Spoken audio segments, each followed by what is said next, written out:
Hello दोस्तों, कैसे हैं मेरे भाई? आप सब दोस्त बढ़िया हैं, उम्मीद कर रहा हूँ। तो क्या आप सभी दोस्त जो हैं वो आज की क्लास के लिए रेडी हैं? जीके जीएस की हमारी जो है पीवाईक्यू बेस्ड सीरीज़ जो है वो चल रही है, उसको हम कंटिन्यू करते हुए आज की क्लास भी अपनी शुरू कर रहे हैं। तो सभी दोस्त जो हैं वो फर्स्ट ऑफ ऑल नोट्स वगैरह बना लीजिएगा साथ साथ में, क्योंकि जो चीज़ें एक बार हम करेंगे रिवाइज पढ़ेंगे उनको दोबारा दोबारा जो है वो रिपीट नहीं किया जाएगा, क्योंकि एक ही सीरीज़ में आपकी जीके जीएस की जो गारंटी हमने ली हुई है वो पूरी करेंगे हम, ठीक है?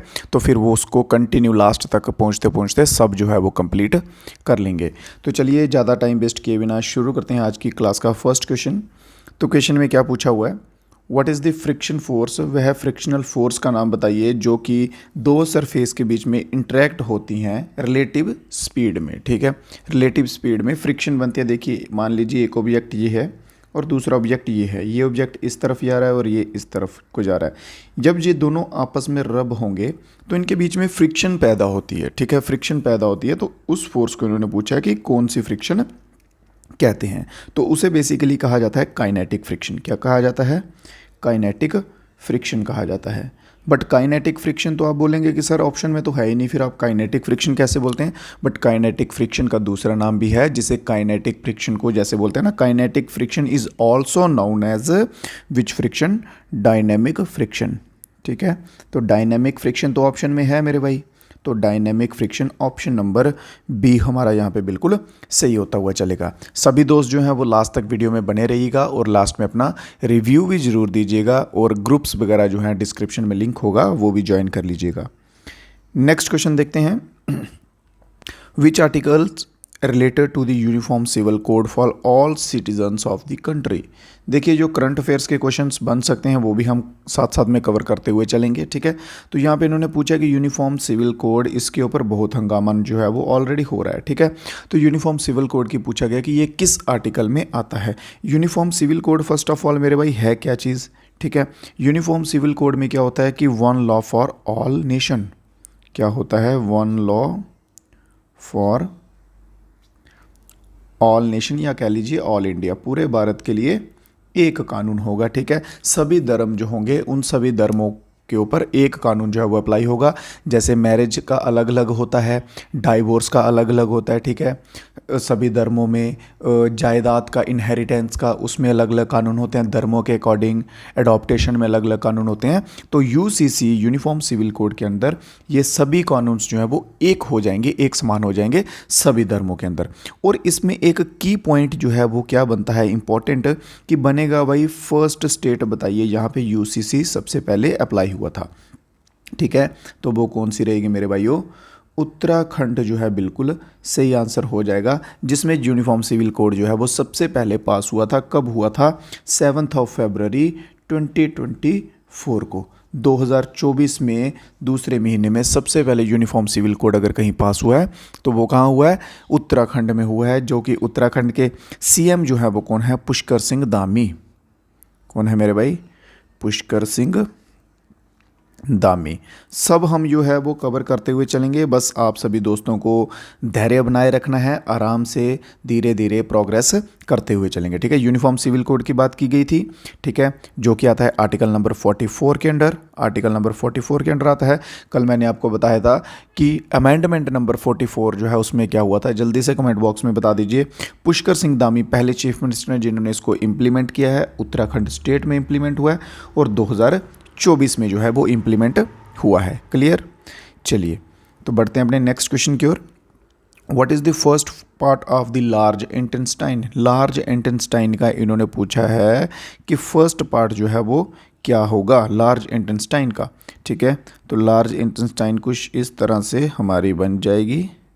देखिए, ड्राइंग पे मत जाइएगा यार, इतनी अच्छी नहीं है, बट फिर भी बना रहा हूँ ताकि आपको थोड़ा इजीली जो है वो चीज़ें समझ आ जाएं, ठीक है? तो लार्ज इंटेस्टाइन का उन्होंने पूछा है इस पार्ट का नाम क्या है, तो इस पार्ट को कहते हैं सीसम, ठीक है? सीसम कहते हैं। और ये एंड का जो पार्ट है इसे क्या कहते हैं? तो लास्ट पार्ट जो है इसे एनस कहते हैं, और इसके ऊपर एक पार्ट रहता है इसे रेक्टम कहते हैं, ठीक है? ये लार्ज इंटेस्टाइन के 3 इंपॉर्टेंट हैं जो आ सकते हैं। कई बार क्या होता है कि लेंथ पूछ लेते हैं इसकी, क्या पूछ लेते हैं, लेंथ पूछ लेते हैं। तो 1.5 मीटर जो है वो लार्ज इंटेस्टाइन की क्या होती है, लेंथ होती है। अगर फीट में दिया हो तो अप्रॉक्सीमेटली आप कह सकते हैं 5 फुट। ठीक है, क्या कहेंगे आप, 5 फुट तक जो है इसकी लेंथ होती है। क्लियर है। किसी क्वेश्चन में मेरे किसी भाई को कोई डाउट रह जाए तो डेफिनेटली आप कमेंट बॉक्स में पूछ सकते हैं, नीचे हैंडल्स दिए रहेंगे वहाँ पर भी आप पूछ सकते हैं। तो नेक्स्ट क्वेश्चन क्या बोला गया है, एनुअल रेन फॉरेस्ट पूछा गया, rainfall is greater than dash there are tropical evergreen forest. Simple सा कहा गया है कि वह वन बताइए जहाँ पे वह ट्रॉपिकल एवरग्रीन जो फॉरेस्ट होते हैं वहाँ पे रेनफॉल पूछा गया है कि कितनी होती है रेनफॉल। ठीक है, देखिए जो भाई इंग्लिश मीडियम वाले हैं ना उनके लिए इंग्लिश में क्वेश्चन है, हिंदी मीडियम वाले जो भाई हैं उनको भी कोई तकलीफ ना हो, ठीक है, तो उनके लिए हिंदी में नीचे क्वेश्चंस दिया हुआ है। जो कुछ वर्ड्स वैसे होंगे जो एक्सप्लेन करने लायक होंगे, जिनको हिंदी में अलग कहते होंगे इंग्लिश में अलग कहते होंगे, वो मैं ट्राई करूँगा डेफिनेटली एक्सप्लेन भी कर दूँ। ठीक है, तो ट्रॉपिकल एवरग्रीन फॉरेस्ट जो है मेरे भाइयों उनमें हर वर्ष जो है 200 सेंटीमीटर जो है प्लस वो रेनफॉल होता है। ठीक है, अगर बात कर ली जाए कि कौन कौन से आ जाएंगे इसमें, तो वेस्टर्न घाट्स आ जाएंगे। कौन कौन से आ जाएंगे, वेस्टर्न घाट्स आ जाएंगे। ध्यान रखिए जो जो चीज़ें लिखवा रहा हूँ वो लिखते चलना है आपको साथ में। असम का रीजन आ जाएगा, असम का क्षेत्र जो है, ठीक है, असम का रीजन आ जाएगा। अंडमान एंड निकोबार आइलैंड आ जाएगा मेरे भाई, अंडमान एंड निकोबार आइलैंड आ जाएगा, और तमिलनाडु का कोस्ट आ जाएगा। ये वो एरियाज़ हैं जहाँ पे ट्रॉपिकल एवरग्रीन फॉरेस्ट ज़्यादातर पाए जाते हैं। ठीक है, और वहाँ पे 200 सेंटीमीटर से ज़्यादा की बारिश होती है। अगर इन केस क्वेश्चन इस टाइप का बनता है कि बताइए भाई कि लार्जेस्ट जो है, लार्जेस्ट वाला कौन सा रहेगा, लार्जेस्ट कौन सा रहेगा ट्रॉपिकल एवरग्रीन फॉरेस्ट कहाँ पे रहेगा, तो अमेज़न बेसिन में रहेगा। कहाँ पे, अमेज़न बेसिन में रहेगा। बढ़ते हैं अपने नेक्स्ट क्वेश्चन की ओर। Which state has the highest number of national park in India. कौन सा राज्य है जिसमें सबसे अधिक जो है वो नेशनल पार्क हैं। ठीक है, तो कौन से राज्य में सबसे अधिक नेशनल पार्क हैं, तो मध्य प्रदेश जो है मेरे भाई बिल्कुल सही आंसर रहेगा हमारा। मध्य प्रदेश में सबसे ज़्यादा हैं, कितने हैं भाई, 11 नेशनल पार्क्स हैं। और उनमें से कुछ इंपॉर्टेंट के जो हैं वो नाम लिख लीजिए। कान्हा नेशनल पार्क, पन्ना पन्ना नेशनल पार्क, सतपुरा। जो जो चीज़ें लिखवा रहा हूँ मेरे भाई वो इंपॉर्टेंट हैं। नोट्स बना लीजिए, स्क्रीनशॉट ले लीजिए, जैसे आपको ठीक लगे, जैसे आपको कंफर्टेबल लगे वैसे कर लीजिए, बट कीजिए ज़रूर, क्योंकि रिवीजन के टाइम पे आपको डेफिनेट सी बात है ज़रूरत पड़ने वाली है। ठीक है, फिर एक आएगी Kuno wildlife sanctuary, Kuno wildlife sanctuary आ जाएगी। फिर इम्पॉर्टेंट रहेगा वन विहार, वन विहार जो है ये पूछा जाता है आमतौर पर। ठीक है, वन विहार और कान्हा ये दो जो हैं ये इंपॉर्टेंटली ज़्यादातर पूछे जाते हैं, इन दोनों पर स्टार मार्क कर लो। ठीक है, बस इतने इतने जो हैं अभी इतने याद कीजिए, जो नेक्स्ट रहेंगे वो आपको नेक्स्ट किसी क्लास में करवा दिए जाएंगे। अगला क्वेश्चन देखते हैं। अगला क्वेश्चन क्या कहता है, which of the following state or union territory of India has summer and winter capitals. इन ऑप्शंस में देखिए भाई और बताइए कि कौन सी यूनियन टेरिटरी या फिर स्टेट राज्य है जिसकी समर की भी कैपिटल है, जिसकी समर में कैपिटल अलग होती है और विंटर्स में कैपिटल अलग होती है। ठीक है, तो वो कौन सा रहेगा हमारा, Jammu and Kashmir, option number B बिल्कुल सही रहेगा। ठीक है, तो जम्मू एंड कश्मीर की समर में कैपिटल्स क्या होती है, समर के दिनों में श्रीनगर होती है और विंटर के डेज में जम्मू जो है वो कैपिटल रहती है। जम्मू कश्मीर एकमात्र स्टेट है जिसकी 2 कैपिटल्स हैं। और बात कर ली जाए डिस्ट्रिक्ट्स की कि कितने डिस्ट्रिक्ट हैं जम्मू कश्मीर में, तो टोटल जो है वो 20 हैं। 10 जो हैं वो जम्मू में हैं और 10 जो हैं वो कश्मीर में डिस्ट्रिक्ट अवेलेबल हैं। क्लियर है, किसी भाई को कोई डाउट वगैरह रहे तो बता सकते हैं। डिस्ट्रिक्ट्स की बात कर रहे हैं, कैपिटल्स की बात कर रहे हैं, तो साथ साथ में हम देख लेते हैं सिक्किम का भी। तो सिक्किम की कैपिटल क्या है, गंगटोक। क्या रहेगी सिक्किम की कैपिटल, गंगटोक। साथ साथ में सभी मेरे भाई जो हैं वो ट्राई कीजिए, आंसर्स अपना जो है वो कमेंट बॉक्स में देते जाएं। वेस्ट बंगाल की कैपिटल क्या है, कोलकाता है। ठीक है, राजस्थान की क्या है मेरे भाई, तो जयपुर है। जयपुर को क्या बोला जाता है, जयपुर को पिंक सिटी भी बोला जाता है। क्या बोला जाता है, पिंक सिटी बोला जाता है। एक क्वेश्चन बनता है कि जयपुर के ओल्ड नेम के ऊपर बनता है, जयपुर का पुराना नाम बताओ भाई। तो जयपुर का ओल्ड नेम जो है वो क्या है, तो इसका ओल्ड नेम रहेगा एम्बर। ठीक है, ओल्ड नेम रहेगा एम्बर। आपको मैं पहले ही बता चुका हूँ, हम इस टाइम किसका पढ़ रहे हैं, लेवल जो है आपको थोड़ा सा हाई करना पड़ेगा। बाकी मीडियम एग्ज़ाम्स के जैसे आते हैं वैसे जो पहले एग्ज़ाम्स में आपने पढ़े हैं वैसा क्वेश्चन अभी नहीं देखने को मिलेंगे। कंपटीशन भी बढ़ रहा है और इस एग्ज़ाम में आपका लेवल भी जो है जीके जीएस का हाई रहेगा, ठीक है। पुलिस में स्पेशली लेवल हाई रहता है। क्लियर है यहाँ तक? किसी दोस्त को कोई डाउट वगैरह तो नहीं? अगर डाउट होंगे, मैं बार बार आपसे बोलता हूँ, डाउट हैं तो कमेंट बॉक्स में बता दीजिएगा। नेक्स्ट क्वेश्चन पूछा गया है, who are the parents of immunology. Immunology के जनक किसे कहा जाता है, या फादर ऑफ इम्यूनोलॉजी किसे कहा जाता है, ठीक है, फादर ऑफ इम्यूनोलॉजी किसे कहा जाता है। देखिए ये क्वेश्चन जो है ना, फादर ऑफ इम्यूनोलॉजी करके कम पूछा जाता है। ज़्यादातर ये क्वेश्चन पूछा जाता है कि स्मॉल पॉक्स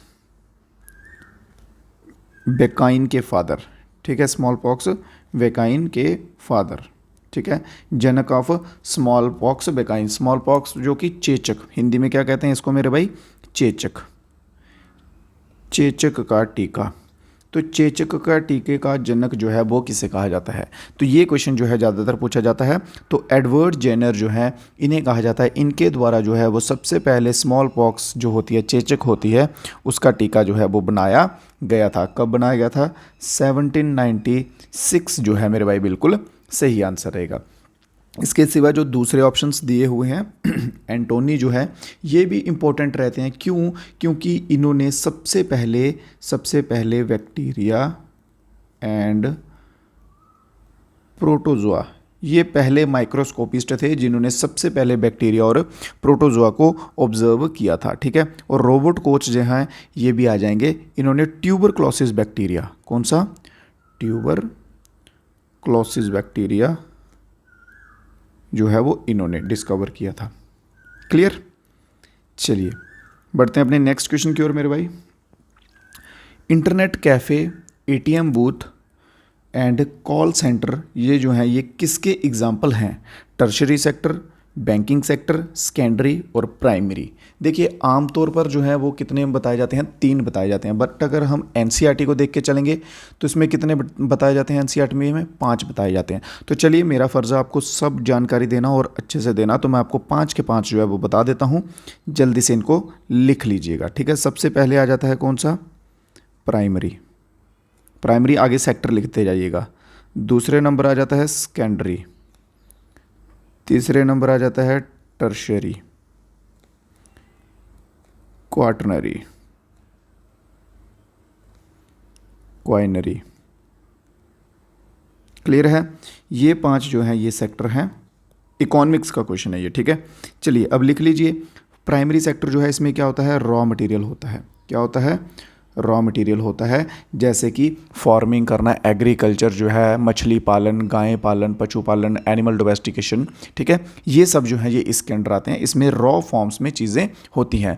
और भारत में अप्रॉक्सीमेटली आप कह सकते हैं कि 50% पॉपुलेशन जो है वो किस में एंगेज्ड है, तो प्राइमरी सेक्टर में एंगेज है। क्लियर? सेकेंडरी सेक्टर जो आता है इसका क्या कार्य है, सेकेंडरी का, इसका काम है मैन्युफैक्चरिंग का। इसका क्या काम है, मैन्युफैक्चरिंग। इसमें मैन्युफैक्चर किया जाता है, या आप कह सकते हैं इंडस्ट्रीज़ होती हैं, ठीक है। थर्ड जो है टर्शरी, इसमें क्या होता है, सर्विस दी जाती है, सेवा दी जाती है, जैसे हॉस्पिटल हो गया, ठीक है, जैसे एटीएम, ये आ गया ना ऑप्शन में, internet cafe, ATM booth, call centre, तो ये टर्शरी सेक्टर के ही हैं, ठीक है। तो आंसर जो है इसमें टर्शरी सेक्टर हो जाएगा हमारा। तो टर्शरी सेक्टर में को क्या, कौन सा सेक्टर कहते हैं, तो सर्विस सेक्टर कहते हैं। जो क्वार्नरी सेक्टर है, ठीक है, इसे हम कौन सा सेक्टर कहते हैं, तो इसे हम कहते हैं नॉलेज सेक्टर। कौन सा मेरे भाई, तो इसे हम कहेंगे नॉलेज सेक्टर, नॉलेज सेक्टर कहेंगे। और जो फिफ्थ क्वाइनरी है लास्ट वाला, तो इसे हम कहेंगे टॉप लेवल डिसीजन लेने वाला, टॉप लेवल डिसीजन मेकर, ठीक है। क्वाइनरी में नॉलेज वाले में एग्जांपल के लिए बता दूं आपको, जैसे इंफॉर्मेशनल आईटी आ गया, ठीक है, रिसर्च एंड डेवलपमेंट के प्रोग्राम आ गए, वो सब आ जाएंगे 4th वाले में। और 5th वाले में जो है टॉप लेवल के डिसीजंस कौन लेता है, जैसे मीडिया हो गया, गवर्नमेंट हो गई, ठीक है, जजेस हो गए, ये सब जो है, सुप्रीम कोर्ट हो गए, ये सब जो है वो कौन से में आएंगे, क्वाइनरी में आएंगे 5th वाले में। उम्मीद करता हूँ आपके सारे डाउट्स जो हैं वो क्लियर हो गए होंगे। जल्दी से स्क्रीनशॉट ले लीजिए। तो बढ़ते हम अपने नेक्स्ट क्वेश्चन की ओर। नेक्स्ट क्वेश्चन क्या कहता है, Maori peoples are from which of the following countries. Maori peoples जो हैं, म्योरी लोग जो हैं, वो इनमें से ऑप्शंस में से किस कंट्री से बिलोंग करते हैं? तो न्यूजीलैंड जो है ऑप्शन नंबर सी हमारा बिल्कुल सही आंसर हो जाएगा।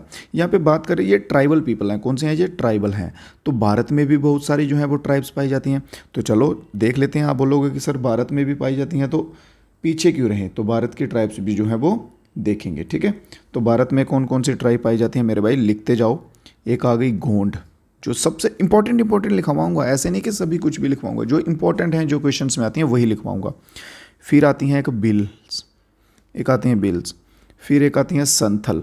आपने अगर प्रीवियस ईयर क्वेश्चंस देखे होंगे तो डेफिनेटली आपने ये ट्राइब्स के नाम पढ़े होंगे, ठीक है। उनमें इनके ऊपर क्वेश्चन बनते हैं। मुंडा, फिर आती हैं खासी, जंती, गारो, ये भी आती हैं, ठीक है।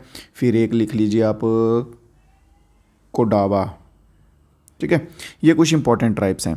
अब देख लेते हैं कि ये पाई कहाँ कहाँ जाती हैं, ठीक है। ये कहाँ पाई जाती है? सेंट्रल इंडिया में पाई जाती है। सेंट्रल इंडिया में गोंड जो है वो सेंट्रल इंडिया में कौन कौन से स्टेट्स आ जाएंगे? महाराष्ट्र, मध्य प्रदेश आ जाएगा, फिर आंध्र प्रदेश आ जाएगा, तेलंगाना आ जाएगा, ठीक है। ये सब जो है वो सेंट्रल इंडिया में आएंगे। तो बिल जो है ये कहाँ पाए जाएंगे? ये पाए जाएंगे हमारे राजस्थान और गुजरात में पाए जाते हैं, और ये सबसे ओल्डेस्ट भी हैं। क्या हैं बिल्स वाले? सबसे ओल्डेस्ट हैं। बात करते हैं संथल की, तो संथल सबसे लार्जेस्ट है, और पाई कहाँ जाती है? झारखंड में पाई जाती है। क्लियर है। और मुंडा ट्राइब की बात कर ली जाए तो मुंडा मेरे भाइयों कहाँ पाई जाती है? ये भी सेंट्रल इंडिया में पाई जाती है। मुंडा ट्राइब सेंट्रल इंडिया में पाई जाती है। खासी ट्राइब पाई जाती है मेघालय में, और कोडाबा जो है ये पाई जाती है कर्नाटक में पाई जाती है ये ट्राइब। क्लियर है। इनका स्क्रीनशॉट ले लीजिए, जल्दी से नोट कर लीजिए मेरे भाई सभी दोस्त, ठीक है। उम्मीद कर रहा हूँ क्वेश्चंस आपको अच्छे लग रहे होंगे, समझ आ रहे होंगे। अच्छों से मेरा ये मतलब नहीं है कि देखने में अच्छे हैं या पढ़ने में अच्छे हैं, ये अच्छे ही हैं in the point of view exam, ठीक है। एग्ज़ाम के पॉइंट ऑफ व्यू से ये क्वेश्चंस जो हैं वो डेफिनेटली बहुत हेल्पफुल रहने वाले हैं, क्योंकि हम PYQ सीरीज़ लेके चल रहे हैं, और इसमें जो है हम डेफिनेटली क्वेश्चंस जो है एग्ज़ाम में आते हुए देखेंगे, ठीक है। नेक्स्ट क्वेश्चन में क्या कहा गया है? कौन सी जगह पे महात्मा गांधी ने डू और डाई, करो या मरो का जो नारा है वो दिया था ड्यूरिंग क्विट इंडिया मूवमेंट के दौरान, क्विट इंडिया मूवमेंट चल रहा था उस टाइम पे महात्मा गांधी ने किस जगह पे करो या मरो का नारा दिया था? बोलते जहाँ तो कर लो तो जहाँ तो मर जाओ, ठीक है। अब आपके हाथ में है ये बात, ठीक है। तो ये दिया था बॉम्बे में दिया था। कहाँ पे दिया था? बॉम्बे में दिया था। बॉम्बे में कौन सी जगह मेरे भाई? बॉम्बे में कौन सी जगह? तो बॉम्बे में आ जाएगी गोवालिया टैंक मैदान, ठीक है। गोवालिया टैंक मैदान, जिसे कि क्रांति मैदान भी कहा जाता है। क्या कहा जाता है? क्रांति मैदान भी कहा जाता है, ठीक है। तो इस जगह पे जो है वो दिया था। तो कब दिया था मेरे भाई? सन 1942 में। 1942 तो आप लगा सकते हैं अंदाजा, क्योंकि क्विट इंडिया मूवमेंट जो है वो तभी चल रहा था, ठीक है। क्विट इंडिया 1942 में चल रहा था। इसके सिवा और इम्पोर्टेंट मूवमेंट्स देख लेते हैं जो चल रहे थे, उनके टाइम पीरियड देख लेते हैं कि कब कब जो है वो चल रहे थे। सॉल्ट मार्च के ऊपर क्वेश्चन पूछा जाता है, नमक यात्रा, ठीक है। सॉल्ट मार्च तो ये पूछा जाता है 12 मार्च, 12 मार्च 1930 को जो है वो सॉल्ट मार्च हुआ था। चंपारण सत्याग्रह इसका पूछा जाता है तो 1917 में हुआ था, ठीक है। चोरी चोरा जो है इसके रिलेटेड अगर आ जाए तो 1922 में चोरी चोरा हुआ था। और 1942 में एक और आया था, वो था क्रिप्स, ठीक है, क्रिप्स मिशन।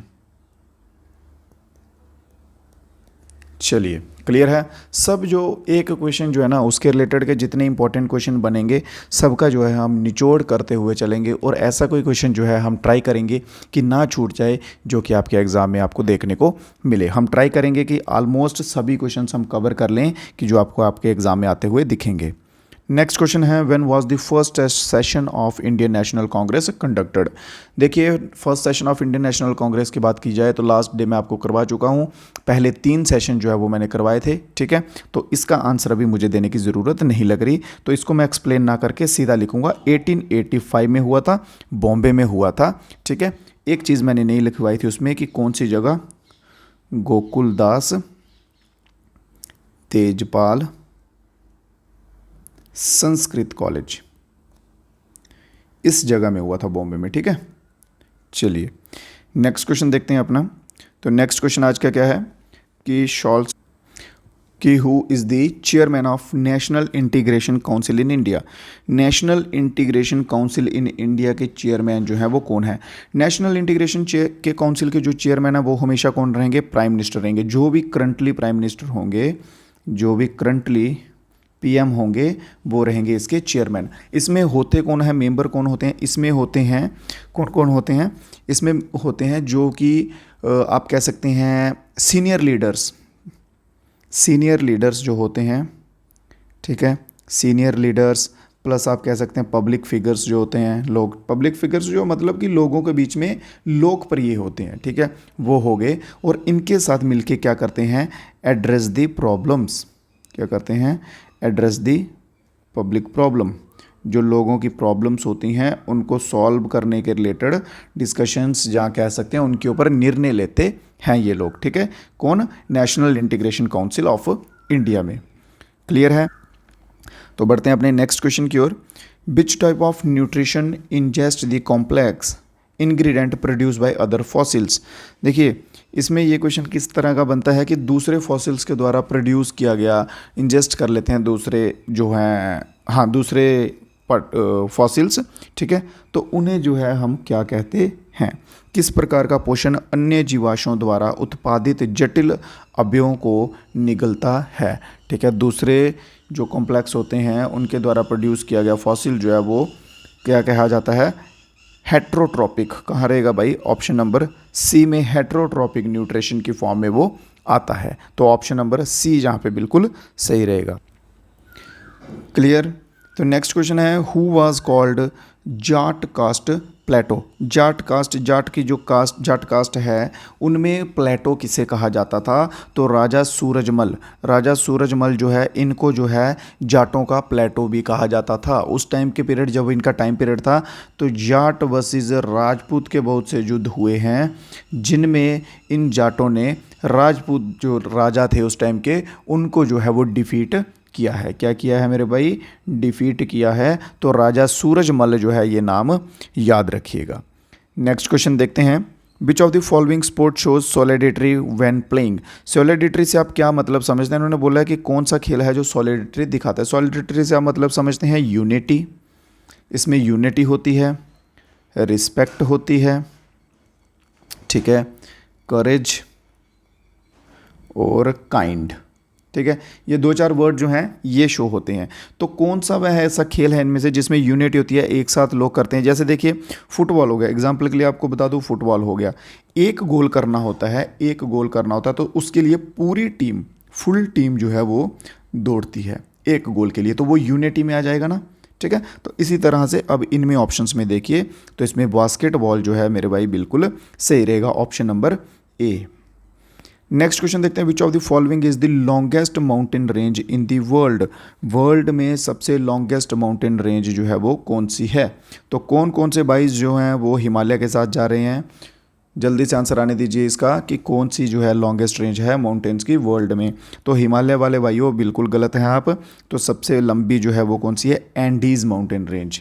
कौन सी, एंडीज़ माउंटेन रेंज। ये बहुत से देशों में से जाती है, जैसे वेनेजुएला हो गया, कोलंबिया हो गया, ठीक है, इक्वाडोर हो गया, पेरू, ब्राज़ील, ये साथ के जो हैं, ब्राज़ील नहीं बोलिविया हो गया, ठीक है।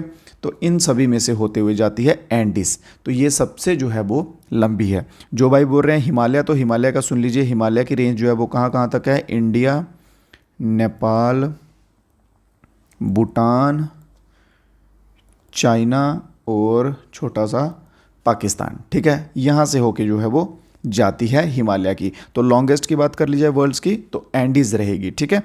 तो उसके सिवा यूरल्स पूछा गया है, यूरल्स कि ये कहाँ के हैं, ये रशिया के हैं, यूरल्स रशिया के हैं। और आल्प्स जो हैं ये सेंट्रल यूरोप के, सेंट्रल यूरोप के हैं आल्प्स। क्लियर है। तो बढ़ते हैं अपने नेक्स्ट क्वेश्चन की ओर। Why what name is the international reconstruction and development bank known. International reconstruction and development bank को और दूसरे किस नाम से जाना जाता है, तो उसे जाना जाता है मेरे भाइयों किस नाम से, वर्ल्ड बैंक के नाम से जाना जाता है। किस नाम से, वर्ल्ड बैंक के नाम से जाना जाता है। तो बात की जाए वर्ल्ड बैंक की स्थापना जो है वो कब हुई थी, तो 1944 में इस्टेब्लिश हुई थी वर्ल्ड बैंक। हेडक्वार्टर के ऊपर क्वेश्चन पूछ लिया जाता है तो वाशिंगटन, वाशिंगटन डीसी में इसका हेडक्वार्टर है। ठीक है। अगर पूछ लिया जाए प्रेसिडेंट जो हैं वो अभी करंटली कौन है, तो प्रेसिडेंट एक इंडियन है, एक इंडियन है, अजय अजय अजय वांगा जो हैं, बिल्कुल यहाँ पे सही आंसर रहेगा। ठीक है। और एग्जीक्यूटिव डायरेक्टर भी अपने इंडियन है, ईडी भी कौन है, अपने इंडियन है, परमेश्वरम,